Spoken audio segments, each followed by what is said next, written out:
Doug Bell? Yes.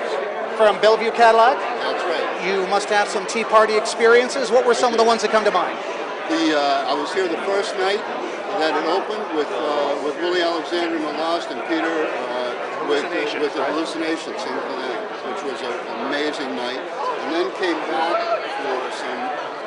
I met 10 years after here, who gave me a pair of clogs, which Jurassic Memento? Well, I'd never seen anything like that. I was a kid from the suburbs, so I came in and I one of those white things with the holes in it. And then in those days, they didn't have security. They just walked off the stage and started to talk to anybody. And I said, what are those? They said, we've never seen these then. And I said, no. He said, these are clothes. They're from Sweden. I've got a pile of them. You want some? Size of your feet then. And he gave me a pair of white clogs, which I had forever. So that says a lot about how little of a wall there was between the audience and the entertainers then. Absolutely, very little wall. They came with their own equipment. I was here the first night with the Jump Back group. I saw the King here. It was amazing. I was Bonzo Dog Band, which was one band that I came in the early days to see that were phenomenal. And I remember that I thought it would be funny if I threw these underwear that I have up on stage like the women do to that. So I threw them up on the stage. I had little hearts and stuff on them. And then on the radio later on BCN, they did an interview where he said, yeah, and some bloke threw his underpants at me. That was me. That began your 15 minutes of fame then. There it is. That was good. Do you have a favorite show at the Tea Party that you can remember?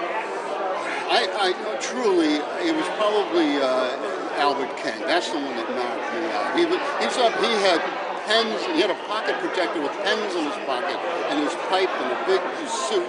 And it was just, there was something really magical about that moment at Tea Party. Of course, the fire was on.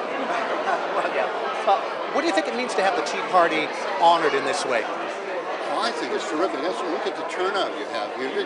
Music meant so much to this particular generation, I think, more than almost any of them prior. So it means a great deal even to me. It's a pretty emotional moment for me to come back and remember that I walked these halls so many times. We were talking about that earlier, to think of the Boston Historical Society acknowledging the fact that no cultural history of Boston would be complete without including the Tea Party. No small achievement. I think that's absolutely true too, and kudos to who took the energy and time to be able to pull this together, because, as I said, it was the first. It was the most amazing, and the fact that so many of us are still alive and still playing today is testament to what a great thing that this was, and how they brought such great world talent. This and similar venues in the city, but this seemed to be the first of the countercultural ones, and that's what meant the most to us. We were connected somehow and could all get together in this place.